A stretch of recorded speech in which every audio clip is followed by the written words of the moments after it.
നമസ്തേ, ഞാൻ doctor Anusree from Nilajani Ayur care. ഇന്ന് നമ്മുടെ കൂടെ ഉള്ളത് സന്ദീപ് എന്ന് പറയുന്ന സാറാണ്. സാറ് ട്രിവാൻഡ്രത്ത് ഉള്ള ആളാണ്. പക്ഷേ ഇങ്ങനെ ഇന്ത്യ മുഴുവൻ ഇങ്ങനെ ഓടി നടക്കുന്ന ഒരു ഭയങ്കര ബിസി മാനും കൂടാണ്. ഭാരത് പെട്രോളിയത്തിലാണ് വർക്ക് ചെയ്യുന്നത് സാറ്. ഭയങ്കര തിരക്കുള്ള ആളാണ്. അപ്പം നമ്മൾ ആ ഒരു ചെറിയൊരു ഹെൽത്ത് ബ്രേക്ക്, സാറ് ഞങ്ങളെ ചുമ്മാ ഒന്ന് കാണാൻ വന്നു അല്ലേ, ഒന്ന് കൺസൾട്ട് ചെയ്യാൻ വന്നു. ഒരു ജനറൽ വലിയ അസുഖങ്ങളൊന്നും ഇല്ല, ജസ്റ്റ് ഒരു ബ്രേക്ക്, ഒരു ട്രാൻസ്ഫർ കിട്ടി ഇങ്ങനെ പോരുന്നല്ലേ. അപ്പം കിട്ടിയ സമയം സാർ ഒരു ഹെൽത്തിന് വേണ്ടിയും കൂടെ ഒന്ന് യൂട്ടിലൈസ് ചെയ്യാമെന്ന് കരുതി. അപ്പം സാധാരണ രീതിയിൽ സാറേ എല്ലാവരുടെയും ഒരു ഡൗട്ടാണ്, ഈ ആയുർവേദം എന്ന് പറയുന്നത് ജസ്റ്റ് പ്രായമായവർക്ക് മാത്രമുള്ളതാണ് എന്നൊക്കെയാണ് ചിന്തിക്കുന്നത്. പക്ഷെ സാറിന് അങ്ങനെ അത്ര വലിയ പ്രായമൊന്നും ആയിട്ടില്ല. പിന്നെ അത് എനിക്ക് അങ്ങനെ വലിയ ഹെൽത്ത് ഇഷ്യൂസും ഇല്ല. അപ്പം സാറിന് എന്തോ തോന്നിയത്, സാറിന് ഒരു ഈ ആയുർവേദ ട്രീറ്റ്മെൻറ്റ് എടുത്തതിന് ശേഷം സാർ ഇതിന് മുന്നേ എടുത്തിട്ടുണ്ടോ? എടുത്തിട്ടുണ്ടോന്ന് ചോദിച്ചാൽ ഉണ്ട്. ആയുർവേദമായിട്ട് എനിക്ക് പരിചയമുണ്ട്, കാര്യങ്ങളുണ്ട്. എന്നാലും മാം പറഞ്ഞ പോലെ എൻ്റെ ഒരു വ്യൂ പോയിന്റ് ഞാൻ പറയാം. മാം പറഞ്ഞ പോലെ എനിക്ക് അധികം വയസ്സായിട്ടില്ല. ഇപ്പോൾ 39 ഇയേഴ്സ് ആവുന്നേ ഉള്ളൂ ആയി. അപ്പോൾ ഞാൻ വർക്ക് ചെയ്യുന്നത് ഒരു ഓയിൽ ഇൻഡസ്ട്രിയിലാണ്. അപ്പോൾ ഓൾ ഓവർ ഇന്ത്യ, മാം പറഞ്ഞ പോലെ ഓൾ ഓവർ ഇന്ത്യ ആണ് ഞങ്ങളുടെ ജോബ്.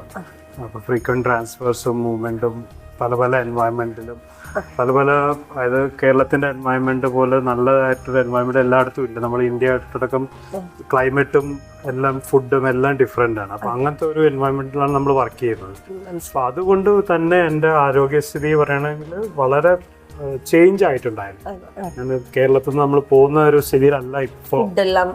ഫുഡെല്ലാം വ്യത്യാസം, ഫുഡ്, ഓയില്, വെതർ എല്ലാം വ്യത്യാസം കാരണം ബോഡിയിൽ അത്രയും ചേഞ്ചസ് ഉണ്ടായിട്ടുണ്ടായിരുന്നു. അപ്പോൾ ആദ്യമായിട്ട് എനിക്ക് ഉണ്ടായത് തൈറോയിഡിന് സംബന്ധമായിട്ടുള്ള ഇഷ്യൂസ് ഉണ്ടായിരുന്നു. അപ്പോൾ ഞാൻ ഒട്ടും പ്രതീക്ഷിക്കാതെ എനിക്ക് ഇഷ്യൂസ് ഉണ്ടായി. അങ്ങനെ വർഷങ്ങളോളം ഞാൻ മരുന്ന് കഴിക്കുകയായിരുന്നു.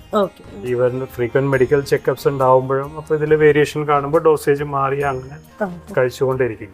അപ്പോൾ എൻ്റെ ഫാമിലിയിലുള്ള എക്സ്പീരിയൻസും എൻ്റെ പാരൻസിനെ കണ്ടുള്ള എക്സ്പീരിയൻസും എല്ലാം വെച്ചിട്ട് എൻ്റെ മനസ്സിൽ എപ്പോഴും ആയുർവേദം ആണ് ഒരു നല്ല ചോയ്സ് എന്ന് എനിക്ക് ഉണ്ടായിരുന്നു.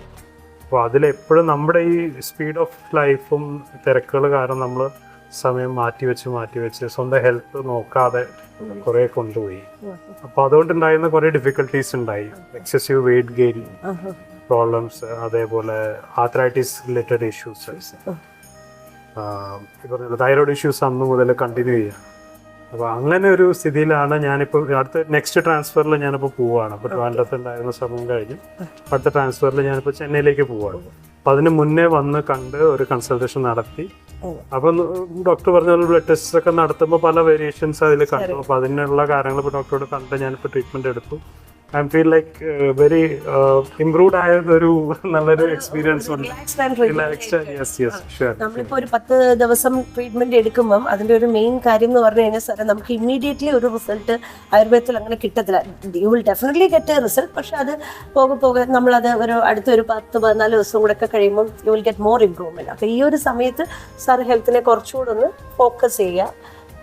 കുറച്ച് മെഡിസിൻസ്, ഇന്റേണൽ മെഡിസിൻസ് തരാം, അത് കുറച്ചൊന്ന് കഴിക്കുക. ചെറിയ ലൈഫ് മോഡിഫിക്കേഷൻ ചേഞ്ചസ് നമ്മൾ പറയുന്ന കണക്കൊക്കെ ഒന്ന് ഫോളോ ചെയ്യുക.